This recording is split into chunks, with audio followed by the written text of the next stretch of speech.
옛날 옛적 한국의 경상북도 안동 근처에는 높은 박가산이 자리 잡고 있었습니다. 이 산은 그 아름다움과 함께 수많은 민속신앙과 전설로 가득한 곳이었습니다. 그 중에서도 가장 유명한 전설은 박가산의 신령한 바위에 관한 이야기였습니다. 전해지는 이야기에 따르면 박가산에는 하늘에서 내려온 신령이 깃들어 있다는 전설의 바위가 있었습니다. 그 바위는 마치 하늘을 향해 성장하는 듯한 모양으로 수려한 모습을 자랑했습니다. 그 바위는 무수한 계절을 견뎌오면서 원래의 형태와 영험함을 유지하고 있었고, 그래서 사람들은 그곳을 신성한 장소로 여겨 방문하곤 했습니다.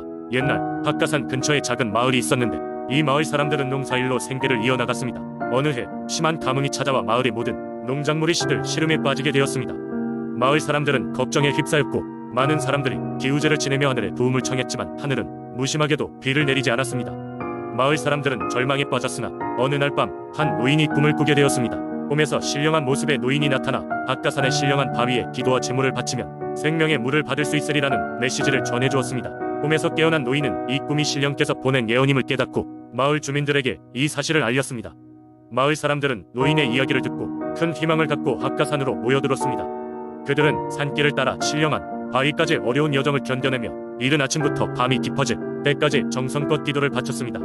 그렇던 어느 날 그 바위를 향해 가장 정성스레 기도하던 순간 갑자기 하늘이 어두워지더니 장대 같은 비가 쏟아져 내리기 시작했습니다.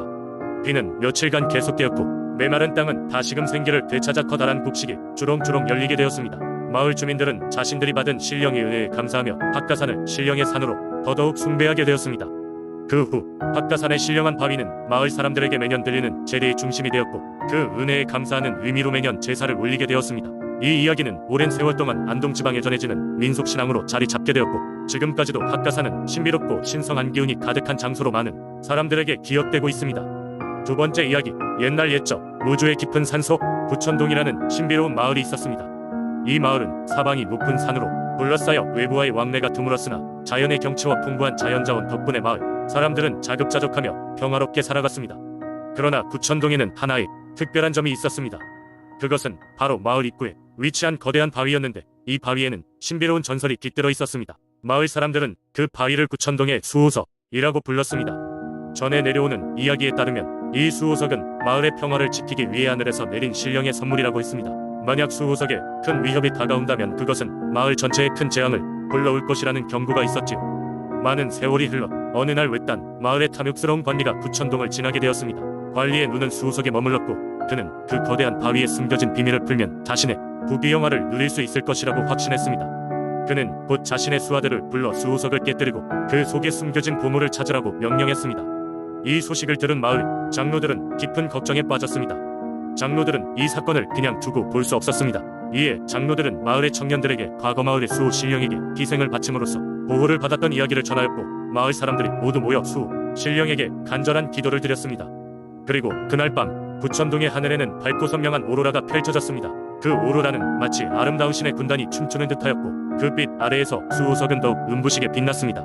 바로 그때 바위를 강제로 부수려던 관리와 그의 부하들은 갑작스럽게 발이 땅에 붙어 꼼짝할 수 없는 상태가 되어버렸습니다. 그들은 마치 투명한 손에 의해 사로잡힌 듯 두려움에 떨며 그 자리에서 벌벌 떨기 시작했습니다. 이윽고 오로라가 점점 어두워지고 수호석의 빛이 유난히 강해지더니 강력한 바람이 몰아치며 관리와 그의 부하들을 마을 밖으로 내던졌습니다. 놀란 마을 사람들은 신령의 분노를 두려워하며 다시 한번 수호석 앞에서 절을 하고 감사의 기도를 드렸습니다. 그 후로 부천동 마을 사람들은 더 이상 수호석에 관한 욕심을 부리지 않았고, 매년 수호석 앞에서 풍성한 감사제를 올리며 자연의 순리에 따라 살아갔습니다. 부천동은 다시금 평온을 되찾았고, 수호석은 여전히 마을을 지켜주는 신령의 존재로 남아있었습니다. 무주의 부천동 전설은 지금도 지역 주민들 사이에서 대대로 전해지며 사람들에게 자연과 조화롭게 사는 방법을 상기시켜줍니다. 아름다운 풍광과 함께 전해지는 이 놀라운 이야기는 무주를 찾는 이들의 개경애와 경이로움을 선사합니다. 세 번째 이야기, 옛날 옛적 산과 강으로 둘러싸인 괴산이라는 작은 마을에 아주 특별한 민속신앙이 내려오고 있었다. 그중 하나는 산신령에 대한 이야기다. 이 이야기는 마을 사람들 사이에서 대대로 전해 내려오면서 괴산을 더욱 신비한 장소로 만들어주었다. 괴산의 산들은 울창한 숲과 깊은 계곡으로 유명했으며 그 중심에는 전설의 산신령이 살고 있다고 믿어졌다. 산신령은 마을 사람들의 수호신이자 자연의 영혼으로 여겨졌으며, 그를 기쁘게 하면 마을 전체에 행운과 풍요가 깃든다고 했다. 마을 사람들은 매년 봄 산신령에게 제사를 올리고 기원하는 행사를 열었다. 그날이 되면 마을의 장로들은 산신령에게 바칠 음식을 준비하며 신성한 노래를 부르기 시작했다. 어느 해에는 가뭄이 심해 마을이 큰 어려움을 겪고 있었다. 사람들은 위기를 극복하기 위해 더욱 정성을 다해 산신령에게 제사를 올리기로 했다. 그런데 제사를 올리기 며칠 전 마을에 낯선 소금 장수가 들어왔다. 그는 산골짜기를 타고 새로운 소금을 구하러 왔다고 했다. 마을 사람들은 소금 장수에게 큰 관심을 두지 않았지만 그가 밤중에 산으로 향하는 것을 본 늙은 어부가 있었다. 어부는 소금 장수가 산신령과 관련이 있을지도 모른다고 생각했다. 다음날 어부는 마을 장로들에게 그 사실을 전했다. 하지만 장로들은 한낱 낯선 이가 산신령을 만난다는 것은 불가능하다고 치부하고 말았다. 그러나 어부는 의심을 풀 수가 없어 그날 밤 소금 장수를 따라가기로 마음먹었다. 어두운 밤하늘 아래 어부는 소금 장수를 뒤쫓아 구불구불한 산길을 올랐다. 그 끝에는 숨막히도록 아름다운 숲속 언덕이 있었고 그곳에는 산신령의 전설이 깃든 고대의 나무가 서 있었다. 그리고 그곳에서 소금 장수는 누구에게 말을 건네는 것처럼 보였다. 어부는 그 모습을 숨죽이고 지켜보았다. 그 순간 산신령의 모습이 소금 장수 앞에 나타났다. 산신령은 기쁨에 찬 미소를 짓고 소금 장수와 함께 춤을 추기 시작했다. 어부는 놀라운 장면에 간신히 숨을 참고 매료된 채 바라보았다. 잠시 후 소금 장수는 산신령과의 대화를 마치고 다시 마을로 돌아갔다. 다음 날 아침 소금 장수는 그 아무도 알 수 없는 산신령이 준 특별한 소금을 마을 사람들에게 나눠주었다. 사람들은 그 소금을 가지고 음식을 만들었고 그 이후로 마을에는 풍요와 행운이 깃들었다. 가뭄도 그치고 마을은 다시 활기를 되찾았다. 마을 사람들은 그때부터 소금 장수를 산신령이 보낸 사자로 여기며 해마다 그날을 기념했다.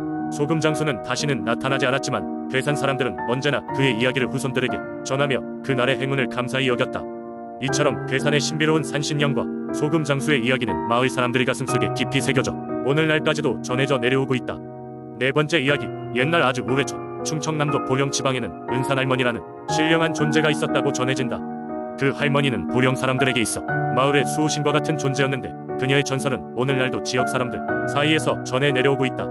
은산할머니는 인간의 모습으로 마을 주변 산에 거주하며 사람들과 교류하곤 했다. 그 산은 오랜 세월 동안 신령스러운 기운이 감돌았고 마을 사람들은 그 기운이 원천이 바로 은산할머니라고 믿었다. 그녀는 평범한 인간의 모습으로 보였지만 실은 하늘에서 내려온 신령한 존재로 사람들의 소원을 들어주며 그들을 보호해 주었다. 마을에는 가뭄이나 질병과 같은 재앙이 닥치면 늘 은산할머니를 찾아가 기도를 드리거나 제사를 지냈다. 그리고 놀랍게도 그녀의 축복이 있으면 곧 비가 내리고 병마가 물러가 마을은 다시 번창하곤 했다. 그래서 마을의 사람들은 할머니를 각별히 존경하며 그녀를 위한 특별한 제사와 축제를 마련했다. 가장 유명한 이야기는 마을에 큰 가뭄이 닥쳤던 해에 관한 것이다. 그해 보령 지역은 극심한 가뭄으로 인해 농작물이 전혀 자라지 못하고 사람들과 가축들마저도 물 부족으로 고통받았다.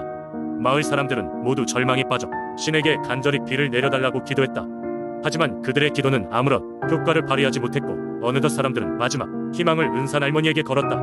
마을의 원로들이 모여 할머니를 찾아갔고 그녀에게 가뭄을 해소할 수 있는 방법을 물었다. 은산할머니는 조용히 미소를 지으며 그들에게 말했다. 산의 전기를 모아 물길을 따라 내려가라. 그러면 비를 부를 수 있을 것이다. 마을 사람들은 그녀의 말씀에 따라 산으로 올라가 물길을 파기 시작했다. 그 일을 하는 동안 할머니는 산 정상에서 기도와 제사를 올리며 천상과 소통했다. 그리고 마침내 그녀가 기도를 마쳤을 때 무겁게 드리웠던 구름이 퍼져나가기 시작했고 비가 오기 시작했다. 그 비는 며칠 동안 계속됐고 가뭄으로 갈라졌던 땅과 말랐던 하천은 다시금 물을 채웠다. 그 소식을 들은 마을 사람들은 환호하며 비를 맞이했다.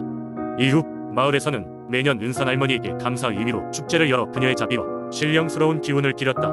이 전설은 그저 옛날 이야기일지 모르지만 마을 사람들에게는 공동체의 단결과 믿음의 상징으로 남았다. 은산할머니의 전설은 오늘날까지 도전해져 내려오며 마을 사람들은 그녀의 가르침을 따라 자연과조화를 이뤄 살아가려는 노력을 계속하고 있다.